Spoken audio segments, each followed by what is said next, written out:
On va se digérer les 400 trailers de jeux de formidable. X3. On va tous la regarder. Tout le monde a un linge propre, de l'eau. Ouais, je suis prêt à digérer. On va regarder 400 trailers. Ouais, non. Des 400 d'affilée, c'est fibre.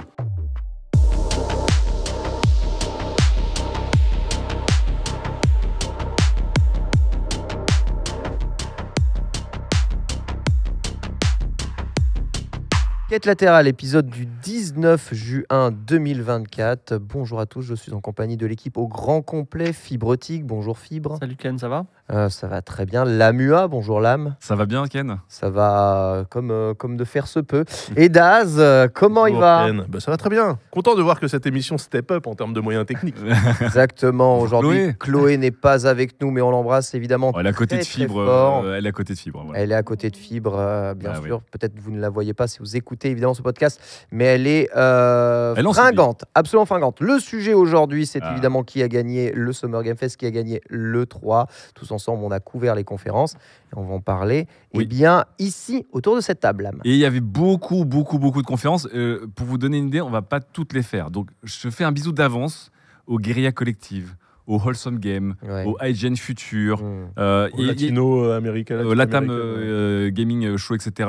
On n'a pas pu toutes les faire. Mais State of Play PlayStation, Summer Game Fest, Day of the Devs, Devolver Direct, Microsoft Game Showcase, Code, non pas Code en fait, j'enlève, PC Gaming Show, évidemment, Ubisoft Forward, Nintendo Direct, 8 conférences, avec des annonces, et des fois des annonces dans une conférence, mais il y avait le trailer gameplay dans l'autre conférence, c'était un bordel de ouf. L'idée c'est de revenir, je vais vous lancer la liste de toutes les annonces pour chaque conférence. On donne une petite note à la con parce qu'on s'est donné ce petit jeu avec Ken, Daz et Chloé sur les différentes conférences, mais on appelle les notes de Fibre notamment. C'est vrai. Et les notes du chat.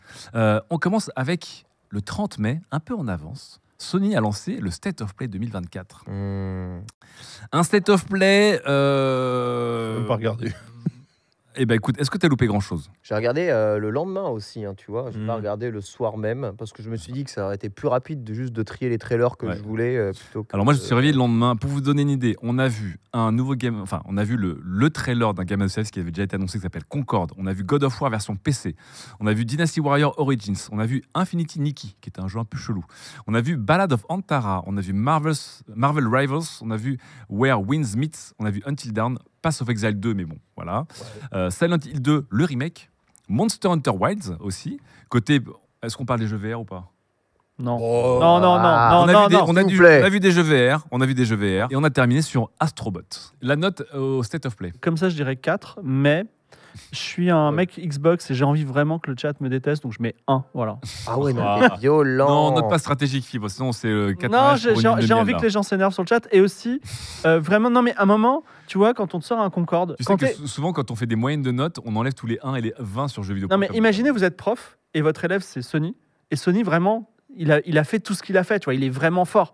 Et il dit, regardez, c'est mon chef-d'œuvre, et il pleure, et c'est Concorde. Et là, tu vois... Moi, j'avais donné 9, et j'ai envie de donner 8 maintenant. Mais... 8 sur 20 sur 20. Ah non, oui, excuse-moi, j'étais sur 10, excuse-moi. Bah, ça fait 2 sur 20. Ouais, j'étais à 8 sur 20, et là, c'est plutôt 2, oui. 8 sur 20, très bien. Moi, je suis à 11. 11 parce que Monster Hunter Et pourtant, t'es un gars méchant, t'es un gars gentil, toi. Et Astrobot, j'aime bien. Moi, je l'ai pas regardé, donc je note pas. Ok. Sinon, je mets 0. Honnêteté. Tu mets 0.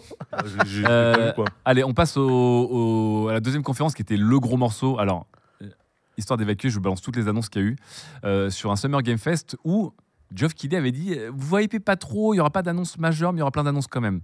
Civilization 7, Dragon Ball Sparking 0, Monster Hunter Wild, donc du coup avec le trailer plus avancé, le premier DLC de Palworld, Métaphore et Fantasio qui est revenu se montrer un peu plus, Warhammer 40 000 Space Marine 2, Phantom Blade 0 je crois qui a fermé la conférence.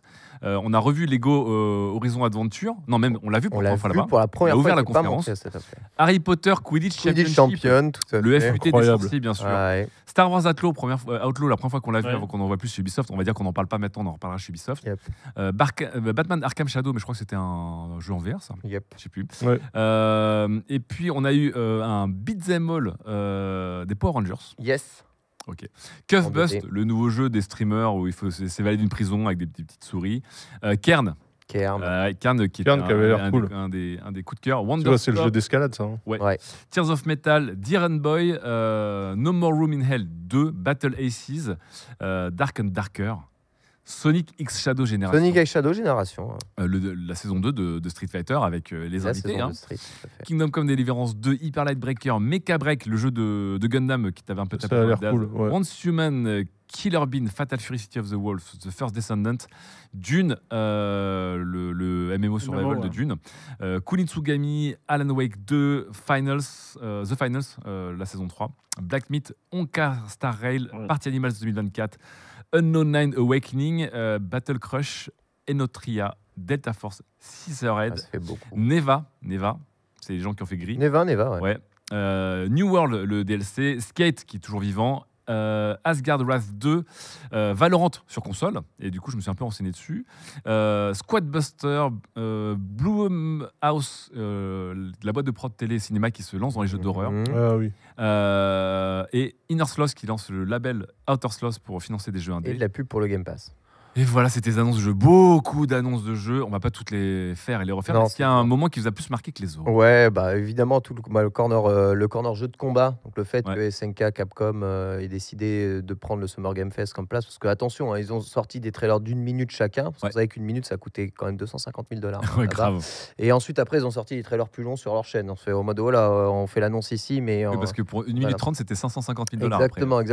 Notez que tout ça s'accompagne, tous les trailers ici s'accompagnent souvent des studios qui étaient présents à Los Angeles et qui faisaient tester leur jeu à pas mal de personnes. Donc ensuite, tu as eu des previews derrière. Donc en ça, c'est pas mal. Mais la conférence en soi, c'est j'avoue, le Lego Horizon m'a pas mal saucé. Civilization aussi, Neva et Sonic Cross Shadow. Et ensuite, après, c'est que des jeux de baston. Kern. Le reste, Kern. Mais le reste, c'était vraiment... Et surtout, beaucoup de jeux déjà vus, quoi. Enfin, c'était. Tu nous montres. En fait, il y avait beaucoup de jeux. C'était genre les du contenu additionnel, le Fantasio et machin. On l'a déjà vu. Mais on a déjà vu tout ça. Mais qu'est-ce que vous nous? C'est pas là qu'il y a eu Fable quand même. Fable, non, c'est chez Microsoft. On va en parler après chez Microsoft. Il y a eu pas mal de DLC. Il y a pas mal de DLC avec notamment Palworld, ton jeu préféré. Il y avait le DLC de The Finals. Enfin, il y avait pas mal de. Ton jeu préféré, Palworld? Bah oui, tu savais pas? Évidemment. Fibre. C'est ironique ou pas? Bah oui. Fibre. Je sais pas parce que il aime tellement les Pokémon qu'il pourrait aimer Palworld. Bah non, il peut pas parce que c'est de la copie de merde. Et c'est même pas une copie de Pokémon en vrai, mais bon. En plus, oui. Ouais. Quelle note on met à cette conférence? Parce que le temps passe très vite. Bah, je continue sur. J'avais mis 12, je crois, lorsqu'on avait débriefé, donc je reste sur mon 12, même si c'est vrai que plus je regarde, plus je me dis, moi je mets un 10 parce qu'il n'y a pas de jeu, tu sais, genre une claque, genre 10 parce qu'il y a des licences honorables, il y a le jeu de Gundam, il y a un peu de tout, mais. Je pense que je mets 12 aussi, moi. Comme tout le monde a piqué un truc un peu qui l'intéressait, mais c'est tout un peu dans le double A ou dans la mise à jour des jeux qui t'intéressaient bien, tu vois. Il n'y a pas de truc fait, c'est le nouveau jeu que j'ai envie de jouer. J'avais mis 13 hier, mais en fait, là, je fais quand même beaucoup d'annonces de DLC, de mise à jour de trailers qui étaient déjà sortis ou de jeux déjà annoncés. Moi, je lui mets 12. Moi, je lui mets 11. 11 ? Ouais. Et toi, Philippe, c'était 10, c'est ça ? Ouais, 10. Ouais. On est plutôt raccord, hein. Troisième conférence dans la foulée, le Day of the Devs, qui est littéralement sur la même vidéo que le Summer Game Fest parce que c'était les mêmes producteurs mais pas la même initiative. On rappelle, Day of the Devs, c'est une organisation à but non caritatif qui est là pour mettre en valeur les jeux indés. Non lucratifs. Voilà, à but non lucratif. Non caritatif. Ça, c'est Geoff Keighley, ça. Ouais. Tides of Tomorrow, Phoenix Springs, After Love, EP, Tom the Post Girl, Hello Again, A Little to the Left, Seeing Stars, un DLC, Building Relationship, le jeu où tu construis des relations entre des maisons. Ah oui, c'est un jeu thaïlandais.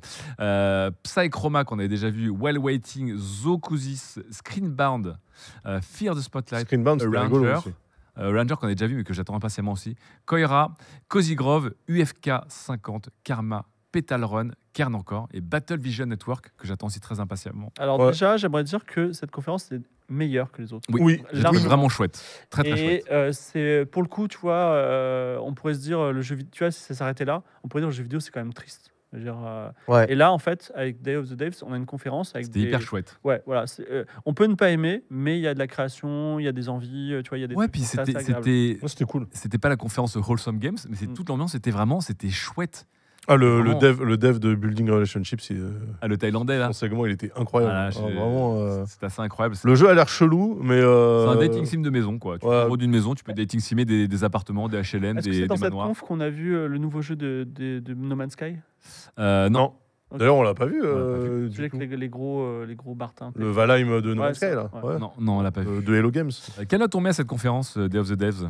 Allez, 15 ou 16. Je l'ai mis 15. Moi, je me prononce pas parce que j'ai pas vraiment regardé. J'ai piqué un peu des jeux qui ont été remontrés juste après. J'ai vu 16. Je préfère pas noter en particulier ça, mais c'est conf jeu indé, donc faut aussi les notes que vous donnez, il faut aussi mettre en proportion de ce que l'on attend un peu de la conf, tu vois.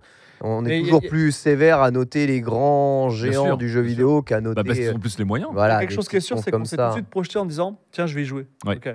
Que ce soit sur Game Pass ou autre, mais je vais y jouer. Donc, mais ce qui est vrai, c'est qu'aujourd'hui, plus que jamais, c'est vers les jeux indés ou les propositions un peu indés qui partent certes dans beaucoup de sens et il y a beaucoup de plantage de choux que j'ai eu le plus envie de jouer à des jeux. Plantage de choux, c'était au PC Gaming Show et au Wholesome Game. Donc le Xbox Games Showcase. Boom. Évidemment, qu'est-ce qu'on a vu alors dans le désordre? Gears of War E-Day, Fable, Metal Gear Solid Delta avec plus de nouveautés. Perfect Dark, donc Code, évidemment. Avowed encore, Age of Mythology, Doom, The Dark Ages, Life is Strange, Double Exposure, Fragpunk, justement le concurrent de Concorde, Clair Obscur Expédition 33, c'est dans le pari un peu chelou. C'est ça le truc parisien. Mixtape, Atomfall, Winterborough, Wu-Chang, Fallen Feather, nombre de jeux. Indiana Jones, un peu plus de news, on a revu Mecha Break, State of Decay 3, South of Midnight, Flintlock, Stalker 2, Flight Simulator 2024, j'avoue. Assassin's Creed qui s'est montré ici, le Shadow, Dragon Age The Veilguard, Starfield le DLC, Fallout 76 du contenu, des détails sur WoW, des détails sur The Elder Scrolls Online, des détails sur Sea of Thieves, des détails sur Diablo 4.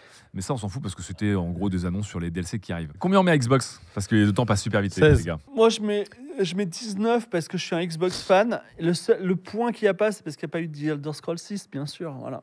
Que j'attends. C'est la seule chose qui me fait tenir. Attention, moi j'ai mis 16 aussi. Ouais, je suis sur un 16 bien tassé. Il y a vraiment beaucoup de jeux qui m'ont intéressé. Zéro bullshit. Fou, ouais. Après, moi j'avais envie quand même de mettre dans l'équation le fait que Xbox, par rapport au staff, au licenciement et tout, oui. T'as envie de leur dire, vous faites des belles confs, des connards, quoi. J'avoue que la politique Xbox, ça fait un peu chier et j'attends toujours le nouveau jeu Rare. Ça peut pas être la seule société qui licencie pas en ce moment, quoi. Non, mais d'un autre côté, licencier, je comprends. Licencier comme ils l'ont fait, alors que les jeux ont, tu vois, Hi-Fi Rush notamment, c'était quand même une réception plutôt cool. Après, je me suis dit, quand tu ingères un trio d'éditeurs qui pèse 20 000 personnes, il y a des postes en double. Les redondances, tu sais que ça va arriver. Hein. Mais là, tu bousilles Tango Gameworks. Bien sûr. Ce que j'ai bien aimé, c'est souvent les jeux Xbox, c'est les jeux pam pam boum boum, gros gun, on tire partout, tu vois. Et il y avait quand même d'autres choses en termes de propositions, justement. Bah oui, mais après, ils ferment les studios qui proposent autre chose. C'est un peu triste. C'est un peu chiant, genre ton Frostpunk, là. Mais non, pas Frostpunk. Non, il y avait Hi-Fi Rush. Hi-Fi Rush. Non, le jeu de Concorde, là, machin punk, là. Ah, Fragpunk. Mais Hi-Fi Rush, je pense qu'un jour, quelqu'un devrait faire une chronique quête latérale dessus. Jeu hyper bien, tout est bien, et pourtant il n'a pas très bien marché. Et moi-même, j'aime pas trop Hi-Fi Rush, alors j'écoute la BO tous les jours. Tu vois. Après, c'est peut-être le modèle aussi économique du Game Pass qui fait que tu changes le mode de distribution. C'est comme Mirror Edge, je pense pas qu'il aurait marché. Hi-Fi Rush a été mis vraiment, il a été mis en étendard du Game Pass. Hein. Mais tous les grosses têtes de Microsoft se gargarisaient de proposer justement, on est une boîte qui pense aussi à l'artistique, on fait des jeux, gna. Et à la fin, tu fermes le studio. Bah non, vous êtes des connards. Après, Xbox, ils ont toujours la passe. Ils peuvent montrer beaucoup de in-game parce qu'ils peuvent montrer les jeux sur PC parce que la Xbox, c'est plus qu'une machine. Donc, ça peut faire rêver. Bon, tu mets combien alors Xbox? T'as le droit de dire... Je leur mets 3 du coup. Non, je mets 15. J'enlève un point parce que c'est des bâtards, mais vraiment, la conf était cool. Donc, alors, le PC Gaming Show, je peux pas vous dire tous les jeux. Il y en avait trop. Non, c'était de la merde. J'avais juste pas. Non, c'était bien marré. Hein. Les games premières, donc les vraies annonces de jeux, là, il y en a moins. Du coup. Merci. Et des jeux qui ont été mis en valeur et qui étaient très attendus. Alors, Hotel Galactic, Into the... Alors, je me rappelle même plus des jeux tellement c'était Hotel Galactic, ça avait l'air cool. Un camoulox de formule de jeu. Into the Dead, Our Darkest Day, Génération Exile, Among the Wild, Starbirds, Landvale, Ale Abe, qui était le simulateur de bière de moine. Sumerian 6, All System Dance, qui a l'air d'être bien. Phantom Line, Copa City, simulateur de tu gères un stade et les environs là. Tempopo, qui a l'air d'être marrant. Crescent County, Streets of Fortuna, Worship et Gunboat. On avait eu aussi dans les annonces qu'on avait déjà vues, mais on a des news. Cataclysme machin là. Ouais, Stormgate, non, Cataclysme. C'était que Xbox. C'était Xbox. Okay. Wimbledon, Tales of Seikyu, Flintlock encore, Killing Floor 3, The Rise of the Golden Idol, dont la démo est dispo. Dans le jeu, il est dispo d'ailleurs. Everyday We Fight, Battle Aces, Odin Fall, Unbeatable, Screenbound, qu'on a encore revu. Et il y avait des jeux qui étaient annoncés, qui étaient dispo direct. Forgotten Seas, Sploday, Escape from Tarkov avec des nouveautés. Et je vous rappelle qu'il y a un gros bad buzz autour du jeu. Yeah. Et Mulette Madjack. Le tout avec des sketchs incroyables. Ah ouais, c'était bien de rien. Pourtant, je pense que j'ai tout vu. Et je me souviens de rien. C'est dur de se rappeler. En fait, il y avait. Après, on en a bouffé tellement des. Non, mais on était en mode. Alors attends, c'est wholesome. On prend des choux. Ah non, survival. Mais horreur. D'accord, mais un peu RTS. Il y avait un mélange de formules. En fait, traditionnellement, le PC Gaming Show, c'était un peu la conférence éclatée, tu vois. Et je trouve qu'ils ont. Ils ont quand même glow up. Combien on met au PC Gaming Show? Moi, je lui mets 16, moi. Ouais, 15. Merci pour l'effort. Moi, je il n'y a rien qui vous plaît. Il y a rien qui vous plaît. Vous mettez 13, moi. Ouais, mais il n'y a rien de nul, tu vois. C'est-à-dire qu'on peut être aigri et fatigué. Et encore une fois, c'est le PC Gaming Show. Si on était en forme et qu'il n'y avait pas le RN aux portes de la France, peut-être qu'on aurait acheté tous les jeux, tu vois. Donc, 14, du coup, pour l'effort. En fait, c'est le PC Gaming Show. Donc, traditionnellement, c'est un peu le parent pauvre du truc. C'est que les fonds de tiroir. C'est du AA, des petits jeux. Voilà. Donc là, moi, je suis content parce qu'en fait, ça se tient. En vrai, moi, j'ai regardé le truc sans déplaisir. Donc, trop cool. Très bien. Ken? Ouais, 14. 14? Ouais. Une bonne note, mais bon, ça m'emballe pas. Et à juger avec ce qui est montré, sincèrement. Ce serait Sony qui aurait montré ça, j'aurais mis 5. Voilà. Est-ce que ça touille? Mais c'est vrai. Mais ça aurait été Nintendo, 30. Non, Nintendo aurait fait une conf comme ça, c'était. On va pas avec la conf Nintendo après. C'était encore pire, encore plus violent. Merci pour les subs dans le chat, vous êtes adorables.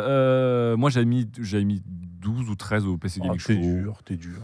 C'était mignon, mais en fait, il y a un côté où je pense qu'une bonne conf, tu dois avoir des moments où tu t'en rappelles. En fait, dans le PC Gaming Show, il y a tellement d'annonces qu'à un moment, t'es là.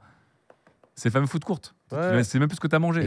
Une farandole de saveur. Ouais, t'as gagné une farandole de saveur. C'était journée Tex-Mex plus journée asiatique. Quand au bout de 30 ans de jeux vidéo, t'as testé tellement de jeux, t'as essayé tous tes machins, tu te dis, mais bordel, à chaque fois que tu vois des jeux et des couleurs de jeux comme ça. Oui, mais je me rappelle j'ai joué. Je me rappelle plus des autres confs que le PC Gaming Show. Parce que le PC Gaming Show, il y a toujours plus de jeux et plus de jeux OSEF que les autres conférences. Donc à un moment, effectivement, c'est l'endroit des misfits parce que t'as pas les moyens d'être dans les autres. Mais à un moment, tu te rappelles plus des choses. Donc en tant que conférence, pour moi, ça la dessert. On passe à Ubisoft. Alors, Ubisoft, il y avait quoi? Ubisoft, il y avait Outlaws. Il y avait Star Wars, Outlaws et il y avait... Rock Plus. Arrête de parler, parle-nous de Star Wars Outlaws. This Bed We Made. Et Assassin au Japon. Monopoly, King of the Hats, Rainbow Six Siege, Biomorph, Battlecore Arena, encore du For Honor. Outlaws. Voilà. Assassin's Creed Mirage, il y avait un truc avec du truc pour The Division 2, voilà. Defense de la saison 1, voilà, le FPS as a service de, je crois que personne s'en fout. Ah, merci. Skull and Bones saison 2, parce que Skull and Bones c'est la saison 2. Arrête, tu nous trolls là. Prince of Persia, The Lost Crown avec une mise à jour. Ils ont delay à cause de Dead Cells. The Rock Prince of Persia, non, ça c'est. Non, Hades. Il y a les deux Prince of Persia, Prince of Persia, The Lost Crown et The Rock Prince of Persia qui étaient montrés. Exactement. Et il y avait le remake de Prince of Persia, The Sand of Time, on vous rappelle, qui avait été annoncé il y a 2 ans, qui s'est fait défoncer la gueule et ils sont en train de le refaire. Et Avatar, Assassin au Japon. The Crew Motorfest, Anno 117, Riders Republic, nouvelle saison. Anno 117, ça avait l'air cool. Et effectivement, Assassin's Creed Shadow et Star Wars Outlaws. Combien on met à Ubisoft? Combien on met à Ubisoft? Ouais, écoute, moi, c'est 15 easy en vrai. Je mets 12 parce que les deux gros annonces, bon, après, ils révèlent leur jeu dans les autres confs et ensuite, après, ils montent. Mais eux, ils montent gameplay. Si j'étais honnête, je les mettrais 19,5 parce que sur 20, plus que Xbox, parce que je suis sûr. Faut doser. Je vais acheter Assassin's Creed, je vais acheter Star Wars, j'en suis sûr. Mais ce que je veux dire, c'est que. Je dirais pas de tout. Encore une fois, on note la conférence, mais moi, en tant que conférence, la star de la conférence, c'est un jeu qui a déjà été annoncé. C'est Outlaws, quoi. Ouais, mais avec de la plongée en détail dans le truc. On verra. En fait, moi, je trouve que c'est cool parce que déjà, Outlaws, il sort dans 1 mois et demi, quoi. Donc, ça va venir vite. Tu vois le jeu, t'as les mecs qui en parlent, ils te montrent des phases de gameplay et tout. C'est pas que du trailer monté. C'est ça. Et comme je dis, moi, les jeux Ubisoft, j'en fais quasiment pas. Tu vois, ça m'intéresse vraiment pas. Les open world d'Ubisoft, Assassin, j'ai déjà essayé, je déteste. Mais quand je vois ça, je dis, mais je comprends que des gens aient envie de jouer à ça, quoi. Oui. Ça a quand même de la gueule. Même le Assassin's Creed, moi, j'ai envie de le tester quand même. Tu vois. Ouais, mais c'est bien. Très bien. Bon, après, pouvoir lui chier dessus. Les gens ont plutôt bien noté la conférence Ubi dans le chat aussi, plutôt positif. Allez, on termine parce que le temps passe hyper vite. Let's go. Nintendo. Allez. Merci. Nintendo se dit putain, attends, il y a quête latérale le 19. Qu'est-ce qu'on fait? On annonce. Allez, on annonce le 18. Merci Nintendo. Boom. Nintendo Direct hier après-midi, annoncé 30 minutes avant. Non, un jour avant, comme d'hab. Silksong ou pas? Comme d'hab. Ou pas, bien sûr. Silksong, je te rappelle que c'est chez Microsoft maintenant. Si un jour il doit arriver. Évidemment, MV avait annoncé qu'il arrivait à la conférence Microsoft. Bien joué de la part d'MV. Un oracle. The Legend of Zelda Echoes of Wisdom, Metroid Prime 4, Mario & Luigi Brothership, Super Mario Party Jamboree, Donkey Kong Country Returns. Ça, c'était les grosses annonces. Mais on a aussi Mio Memories in Orbit. Yep. Qui était une sorte de Silksong du pauvre. Fairy Tail 2, Pharmaglia, The 100 Lines, Phantom Brave, Looney Tunes, Just Dance 2025, The New Denpamen, Marvel Capcom Fighting Collection. Ah ouais, ça c'est assez incroyable. Ça. Arrête. Dragon Quest 3 HD 2D Remake, Dragon Quest 1 et 2 HD 2D Remake, bien sûr. Ace Attorney Investigations, Romancing Saga Revenge, Luigi's Mansion 2 HD. Metal Slug Attack, et donc pas le Tactics qu'on a vu en démo. Darkest Dungeon 2, voilà, Hello Kitty Island, Stray, Fantasian, Neo Dimension. Le Nintendo World Championship pour les fans de speedrun, ça c'est la Z-Lan garantie. Tales of the Shire, Funko Fusion, quelle horreur. Lego Raison qu'on a revu, Disney Illusion, Among Us avec du nouveau contenu, Nintendo Switch Sport Basketball et Nintendo Switch Online Plus Expansion Pack. Combien on met à Nintendo? Pour l'instant, d'après mes scores, c'est Microsoft qui est évidemment en tête. Suite du Day of the Dead. Il a présenté des nouveautés, c'est pas trop mal. Moi, je l'ai pas vu, mais c'est vrai qu'ils ont quand même. Il y a des jeux, quoi. Ils ont livré. Je m'attendais à moins bien, moi. Parce qu'ils avaient dit on n'aura plus de sortie majeure d'ici la fin de l'année, ça sent la Switch 2, machin. Je m'attendais à R. Le Zelda et le Metroid Prime 4 qui sort sur Switch, je mettrais 15. J'étais prêt à mettre 9 au truc en mode ça va être un Nintendo Direct OSF. Il y a ça, il y a la première démonstration avec Yuji Horii qui montre Dragon Quest 3 HD 2D, donc vraiment un reboot complet de Dragon Quest 3. Et ils disent qu'ils travaillent sur la trilogie complète que tu pourras avoir. Moi, je suis tellement fan de Dragon Quest. Ce jeu, on lui a tellement craché la gueule avec les versions mobiles et tout. Je suis trop client. Et bon, tu t'es passé vite sur la compile de Marvel, mais je te rappelle, Marvel vs Capcom, c'est une compile, c'est un jeu qui a été bloqué sur 360 à cause des ayants droit. Ils n'avaient plus le droit de ressortir ce jeu. On ne pouvait même plus l'acheter. En fait, aujourd'hui, ils ont renégocié des droits avec Marvel pour pouvoir rendre disponibles ces jeux légalement pour tous. Donc, autant dire que... C'est une compile Capcom et j'ai l'impression d'avoir vu ça 38 fois par an, les compiles Capcom arcade. C'est les compiles. Tu as les compiles de Street, tu as les compiles de Marvel et tout. Tu as les compiles de Ace Attorney. Bien sûr, ça fait ressorti. Dans le chat, mais Marvel 2, c'était impossible. C'est aussi entre 12 et 18 notes. Moi, 15, moi je suis au milieu. 15. Je pense que je vais noter ça 17. Dans Nintendo, je noterai ça 17 aussi. Mais j'attendais pas à avoir 4 nouveaux jeux. Et la seule déception, c'est que c'est le remaster de Donkey Kong Country. Moi, j'adore Donkey Kong Country, mais plutôt que de faire un nouveau, ils font le remaster de la version 3DS. Flemme, quoi. Y a-t-il une seule licence Nintendo que tu n'aimes pas? J'aime pas Metroid Prime, tu vois. J'aime pas Fire Emblem du tout, vraiment. T'aimes pas les waifus avec des épées, t'as aucun goût. J'aime bien Breath of Fire. Breath of Fire, c'est Capcom. Merci, en tout cas, c'est Xbox qui a gagné cette E3. Ouais. Surprise. Moyenne de 15,5. Et derrière, étonnamment, je pensais que Nintendo et Ubisoft auraient des plus mauvaises notes, mais 2 Day of the Devs, 3 Ubisoft, 4 Nintendo. Et Sony dernier. Sony dernier, mais ils n'ont pas fait je milite pour dire qu'ils n'ont pas fait. Ils n'ont pas fait un PlayStation Showcase. Exactement. Ils ont fait un State of Play.